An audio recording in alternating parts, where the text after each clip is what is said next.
ఈరోజు కల్వకుంట్ల కవిత గారు బీసీ రిజర్వేషన్ల పైన ధర్నా చేయడం అనేది చాలా హాస్యాస్పదం ఉంది. గత 10 ఏళ్ల మీ పరిపాలనలో బీసీ సోదరులకి ముందుగా మీరు ఏం చేసిరో దానిపైన స్పష్టత ఇవ్వాలి. 34% ఉన్న బీసీ రిజర్వేషన్ లోకల్ బాడీస్లో 23%కి తగ్గించిన ఘనత మీది. బీసీ కార్పొరేషన్స్కి కంప్లీట్గా నిధుల్ని ఆపేసిన ఘనత మీది. మీ ఎన్నికల్లో ముదిరాజ్కి ఒక్క సీటు కూడా కేటాయించని ఘనత మీది.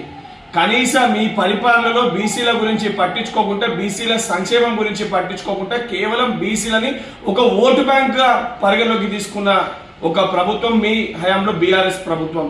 ఈరోజు కాంగ్రెస్ ప్రభుత్వము బీసీల కోసము కులగణన చేపట్టి ఏదైతే జిస్కి ఉత్ని భాగ్యదారి ఉత్ని హిస్సదారి అని రాహుల్ గాంధీ గారు తీసుకున్న ఒక నినాదానికి తెలంగాణనే ముందుకొచ్చి కులగణనని ప్రవేశపెట్టింది కాంగ్రెస్ ప్రభుత్వం. ఏదైతే ఎన్నికల్లో అన్ని బీసీ కులాలకి సంబంధించి సీట్లు కేటాయించడం జరిగింది. 14 కొత్త బీసీ కార్పొరేషన్లను ఏర్పాటు చేయడం జరిగింది. ఇది కాంగ్రెస్ పార్టీ చిత్తశుద్ధి బీసీల పట్ల. ఈ రోజు కల్వకుంట్ల కవిత గారు ముందు అరెస్ట్ అనగానే మహిళా రిజర్వేషన్ అని చెప్పి ఎత్తుకోరు. దానికంటే ముందు జ్యోతిరావు పులే గారి జయంతి దానిపైన ఏదైతే కార్యక్రమాలు చేపట్టారు అంటే అధికారాన్ని కోల్పోగానే మీకు ఈరోజు ఇవన్నీ గుర్తుకొస్తున్నాయా?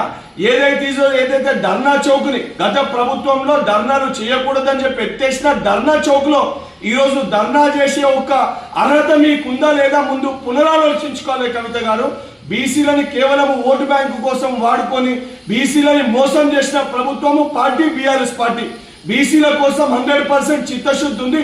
100% బీసీలకు రిజర్వేషన్ కల్పించాలి, వారికి ఎంతైతే ప్రాధాన్యత కల్పించాలని ఒక చిత్తశుద్ధితో వ్యవహరించే ప్రభుత్వం కాంగ్రెస్ ప్రభుత్వం, కాంగ్రెస్ పార్టీ.